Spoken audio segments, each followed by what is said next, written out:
Bonjour à tous et bienvenue dans Inspire Middle East. Je suis Rebecca McLaughlin-Eastham. Cette semaine, nous nous installons à l'ATM, l'Arabian Travel Market de Dubaï.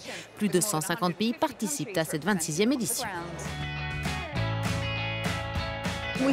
Nous discuterons avec le PDG de Sri Lankan Airlines des attaques qui ont récemment endeuillé le pays. Bien sûr, nous faisons face à des annulations, notamment concernant les vols en provenance d'Europe. Mais nos autres marchés, comme l'Inde ou le Moyen-Orient, tiennent le coup. Nous serons aussi en tête-à-tête avec le PDG d'Emirates, la compagnie aérienne la plus fréquentée par les passagers internationaux. Je reste optimiste concernant l'avenir, malgré tout ce qui se passe autour de nous. Mais tout de suite, direction une plage d'Abu Dhabi pour rencontrer des défenseurs du milieu marin. Ils font des vagues au nom de l'écotourisme.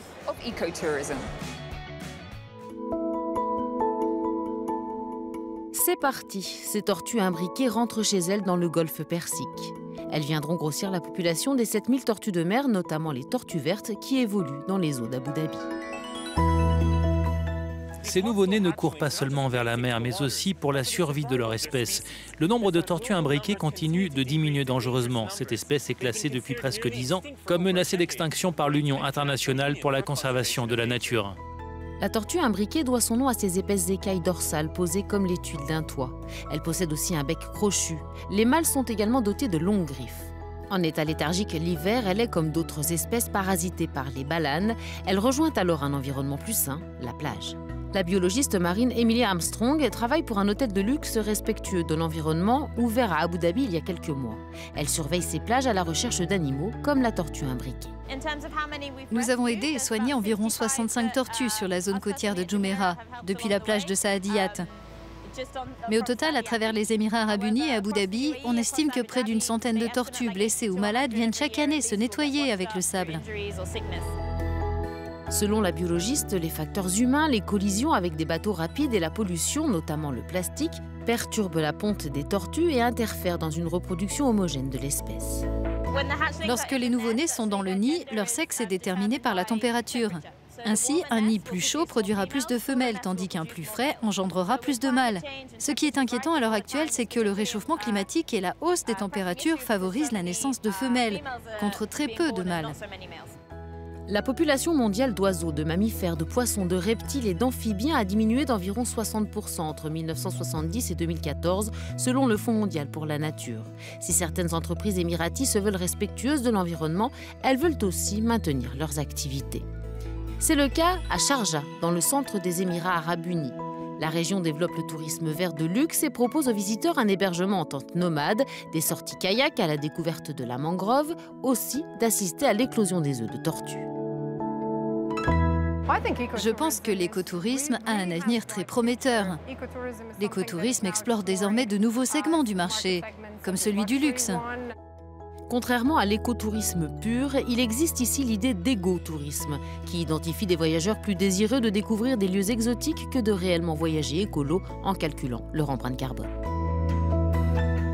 Tant que ce tourisme sera contrôlé et écologique dans une certaine mesure, je ne remettrai pas en question les motivations des gens à se rendre dans certains endroits. Le marché mondial de l'écotourisme devrait s'affirmer de plus en plus dans les années à venir pour atteindre des valeurs frôlant les millions d'ici 2023 selon les spécialistes. D'ici là, les voyageurs avanceront, eux, dans leur quête de la combinaison idéale entre luxe, plaisir et écologie. Cette année, de nombreux cadres présents à l'Arabian Travel Market ont discuté des dernières tendances en matière de voyage et de la façon dont la technologie continue de bouleverser le secteur. D'autres leaders de l'industrie, en revanche, sont eux revenus sur la période difficile qu'ils traversent. À la suite des attaques du 21 avril au Sri Lanka, le ministère du Tourisme du pays a revu à la baisse le nombre de visiteurs prévus cette année, 500 000 touristes au lieu de 2 millions. Le PDG de la compagnie aérienne sri-lankaise nous a confié que même si l'armée de l'air nationale avait pris en charge la sécurité au sol, la compagnie aérienne publique envisageait d'intégrer des agents de sécurité à bord de certains vols. Pour lui, malgré la situation actuelle, les activités aériennes doivent continuer. En nombre de passagers et de réservations, nous avons constaté une baisse d'environ 10%. Nous faisons face à des annulations, notamment concernant les vols en provenance d'Europe. Mais nos autres marchés comme l'Inde ou le Moyen-Orient tiennent le coup. Puis-je vous demander quelle est votre stratégie pour que votre compagnie, qui fonctionne à perte, devienne rentable?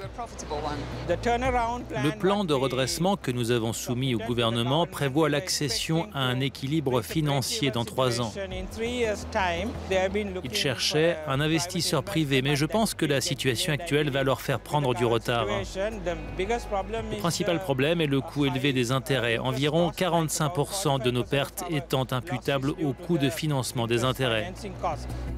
Nous avons également rencontré le PDG d'Emirates, la compagnie aérienne la plus fréquentée par les passagers internationaux. Ce dernier nous a dit que sa compagnie aérienne réévaluait sa flotte et demandait réparation à Boeing pour les 14 737 MAX utilisés par la compagnie low-cost Fly Dubai. Ils sont cloués au sol depuis les accidents meurtriers d'un appareil d'Ethiopian Airlines en mars et d'un avion de Lion Air en octobre dernier. Le président de Fly Dubai a même prévenu que la compagnie pourrait commander des A320neo à Airbus en remplacement des 737 MAX de Boeing et a demandé au constructeur américain d'améliorer sa communication avec ses clients. Le PDG d'Emirates a exclu toute acquisition imminente par la compagnie et évinci un éventuel rapprochement avec la compagnie Etihad Airways. Sur le plan des bénéfices, malgré des profits en baisse au premier semestre, il a assuré que tous les voyants étaient au vert.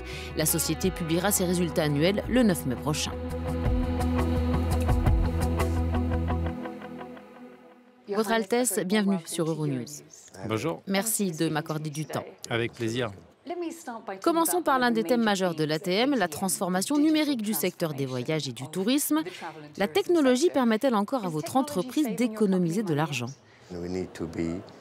Nous devons être capables de faire les choses beaucoup plus rapidement que nous ne le faisions il y a 10 ans. Et c'est un réel pari.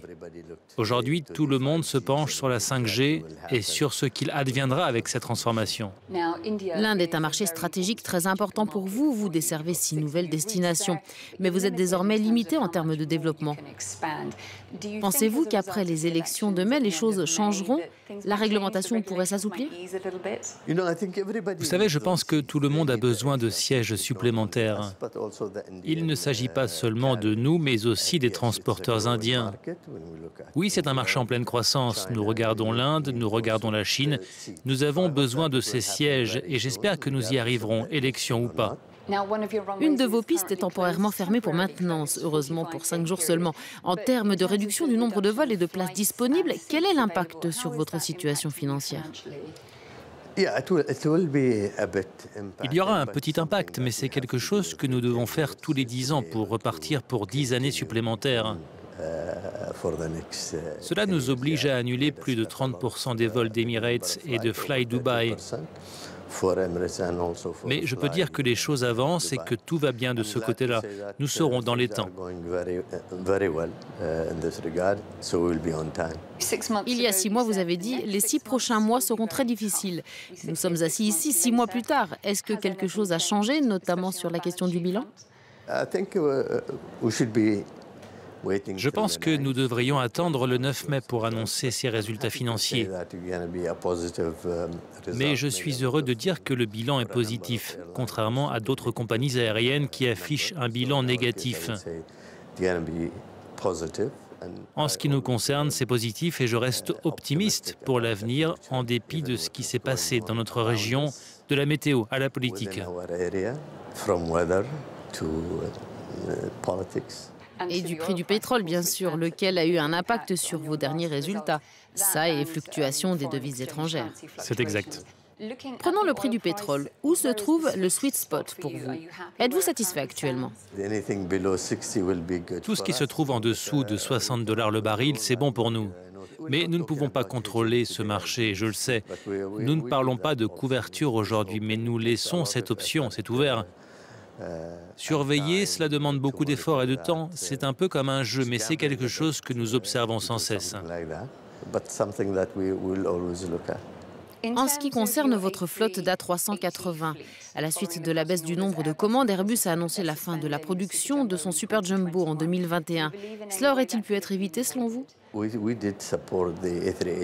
Nous avons soutenu le programme A380 dès le premier jour. C'est la raison pour laquelle nous avons aujourd'hui 109 aéronefs et jusqu'à 123 appareils que vous verrez voler sous les couleurs d'Emirates, même après 2030. Je pense que vous avez également noté l'introduction d'avions plus petits dans notre flotte, qu'il s'agisse de l'A350 ou de l'A330 Neo ou encore du 787, etc.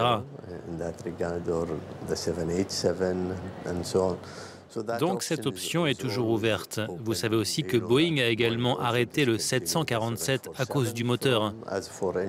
Je pense à la fiabilité du biréacteur, à la distance qu'ils peuvent parcourir aujourd'hui, à leur taille. Alors peut-être que pour nous, ce ne sera qu'avec deux moteurs. Parlez-moi de Damas. Je sais qu'Emirates surveille la situation en ce qui concerne la reprise des vols depuis leur suspension en 2011. Pouvez-vous me dresser un bilan de la situation? Quand retournerez-vous en Syrie? Nous essayons d'éviter l'espace aérien syrien pour des raisons de sécurité.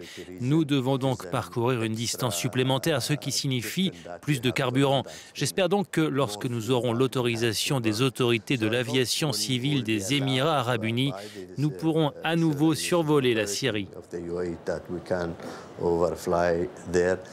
Votre Altesse, merci, ce fut un plaisir, comme toujours. Avec grand plaisir.